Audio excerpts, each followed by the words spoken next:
The maximum amperage rating displayed on an electrical panel indicates the maximum current that the feeding cables are designed to safely carry.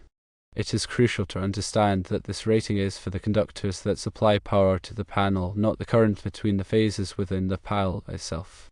The panel's main breaker, or the sum of the overcurrent protection devices connected to it, will never exceed the amperage of the feeder cables. When working with a 208/120 volt 3-phase 4-wire panel, understanding the maximum amperage is paramount for several reasons. Firstly, it ensures the safety of the electrical system and prevents overloading the feeder conductors, which can lead to overheating, insulation damage, and potentially electrical fires. Secondly, it allows for proper sizing of the feeder conductors and overcurrent protection devices such as breakers or fuses to comply with electrical codes and regulations like the National Electrical Code, or NEC. Thirdly, it facilitates efficient electrical system design and load management to ensure that the panel can adequately handle the connected loads without exceeding its capacity. Now let's delve deeper into each of these aspects. Concerning safety, exceeding the maximum amperage rating of the feeder conductors can have severe consequences. When the current flowing through a conductor exceeds its rated capacity, the conductor heats up due to the increased resistance. Over time, this excessive heat can degrade the insulation surrounding the conductor, leading to short circuits, ground faults, and potentially electrical fires. Therefore, it is imperative to adhere to the maximum amperage rating specified for the feeder conductors to prevent such hazardous situations. The NEC provides guidelines for conductor ampacity based on factors such as conductor size, insulation type, and installation conditions. Secondly, proper sizing of the feeder conductors and overcurrent protection devices is essential for code compliance and system protection. The NEC mandates that the feeder conductors be sized to carry the calculated load plus any applicable rating factors for ambient temperature or conductor bundling. Additionally, overcurrent protection devices, such as breakers or fuses, must be selected to protect the feeder conductors from overloads and short circuits. These devices are designed to trip or interrupt the circuit when the current exceeds a predetermined threshold, thereby preventing damage to the conductors and equipment. Thirdly, understanding the maximum amperage rating of the panel is crucial for efficient electrical system design and load management. The total connected load in the panel should never exceed its rated capacity, taking into account factors such as demand factors and diversity factors.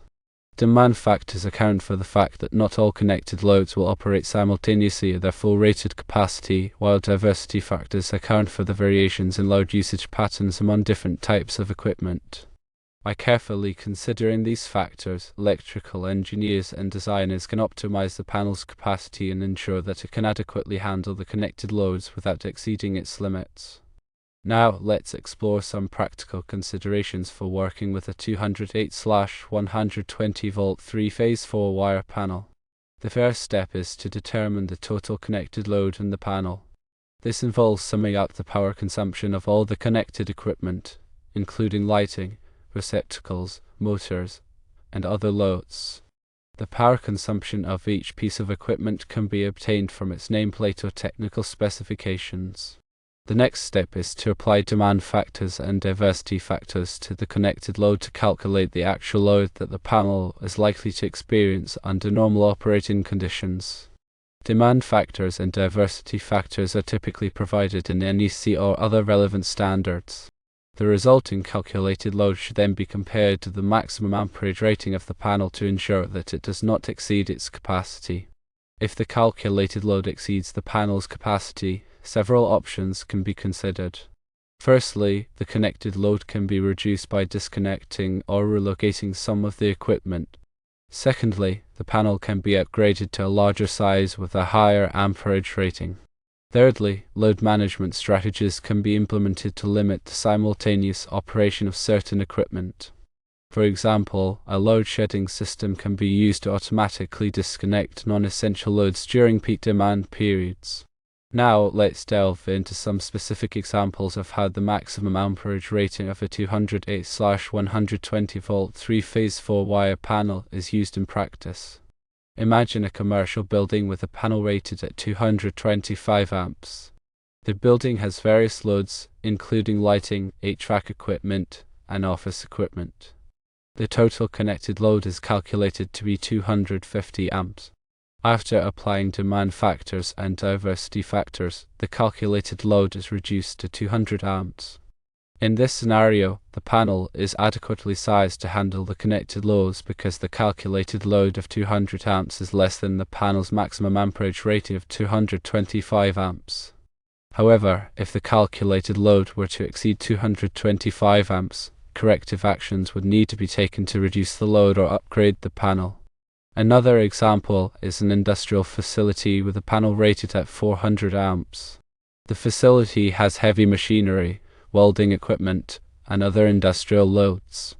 The total connected load is calculated to be 500 amps. After applying demand factors and diversity factors, the calculated load is reduced to 350 amps. In this case, the panel is also adequately sized to handle the connected loads because the calculated load of 350 amps is less than the panel's maximum amperage rating of 400 amps. However, it is important to note that the demand factors and diversity factors used in these calculations must be carefully selected to accurately reflect the actual load patterns of the facility.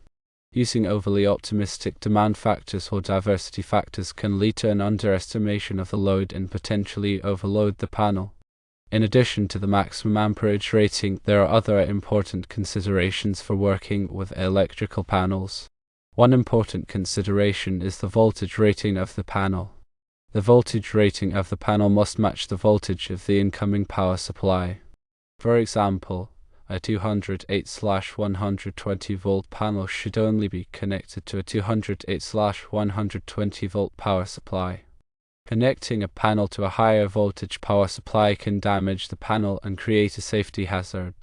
Another important consideration is the short circuit current rating, or SCCR, of the panel. The SCCR of the panel must be high enough to withstand the maximum short circuit current that could occur at the panel's location. The short circuit current is the amount of current that would flow if a short circuit were to occur in the electrical system. If the SCCR of the panel is too low, the panel could be damaged or destroyed in the event of a short circuit. The NEC provides guidance on how to determine the available short circuit current at a given location. Another crucial aspect is the proper grounding of the electrical panel. Grounding provides a low impedance path for fault current to flow back to the source, which helps to protect against electrical shock and equipment damage. The grounding system must be installed in accordance with the NEC and other relevant standards. Regular inspection and maintenance of the electrical panel is also essential for ensuring its continued safe and reliable operation. Inspection should be performed by qualified electricians to identify any potential problems such as loose connections, corroded components, or damaged insulation. Maintenance tasks should include tightening connections, cleaning components, and replacing worn or damaged parts.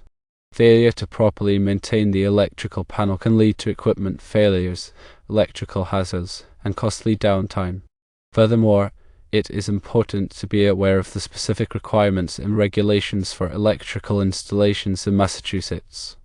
The Massachusetts Electrical Code is based on the NEC but may have additional amendments or requirements that are specific to the state. Therefore, it is essential to consult with a licensed electrician or electrical engineer who is familiar with the Massachusetts Electrical Code to ensure that all electrical work is performed in compliance with the applicable regulations. In summary, understanding the maximum amperage rating of an electrical panel is crucial for ensuring the safety, code compliance, and efficient operation of electrical systems. The maximum amperage rating indicates the maximum current that the feeding cables are designed to safely carry, and it must be carefully considered when sizing the feeder conductors, selecting overcurrent protection devices, and managing the connected loads. By adhering to the maximum amperage rating and following proper electrical practices, electrical professionals can help to prevent electrical hazards and ensure the reliable performance of electrical systems. Remember to consult with qualified electricians or electrical engineers for assistance with electrical installations and maintenance. Additionally, Always comply with the applicable electrical codes and regulations to ensure the safety and integrity of electrical systems. By taking these precautions, you can help to protect yourself, your property, and the public from the dangers of electricity. And it is important to know that the NEC Table 310.16 provides ampacities for insulated conductors rated up to and including 2000 volts, 60 degrees Celsius through 90 degrees Celsius. These ampacities are used to determine the appropriate size of conductors for various applications based on the amount of current they will be carrying and the temperature rating of the insulation. The NEC also specifies requirements for conductor installation, including dating factors for ambient temperature and conductor bundling. Dating factors are used to reduce the ampacity of conductors when they are installed in conditions that can cause them to overheat. For example, conductors installed in high ambient temperatures or bundled together with other conductors will have a lower ampacity than conductors installed in open air at lower temperatures. These dating factors must be taken into account when sizing conductors to ensure that they can safely carry the intended load. The NEC is updated every 3 years to reflect changes in technology and industry best practices. It is important for electrical professionals to stay up to date on the latest version of the NEC to ensure that their work complies with the current requirements. Continuing education courses and professional development programs are available to help electrical professionals stay informed about changes to the NEC and other relevant topics. By investing in continuing education, electrical professionals can enhance their skills and knowledge, improve their safety performance, and provide better service to their clients. Furthermore, it is crucial to remember that electrical work can be dangerous, and it should only be performed by qualified and licensed professionals. Working with electricity without the proper training and experience can lead to serious injuries or even death. Always follow safe work practices and use appropriate personal protective equipment, or PPE, when working with electricity. PPE includes items such as safety glasses, gloves, and insulated tools. By taking these precautions, you can reduce the risk of electrical accidents and injuries. In conclusion, a thorough understanding of electrical principles, codes, and safety practices is essential for anyone working with electricity. By continuously learning and improving their skills, electrical professionals can ensure the safety, reliability, and efficiency of electrical systems. And it should also be known that when the nameplate of the panel is listed as 225 amps, the overcurrent protection device, typically a breaker, should be sized accordingly.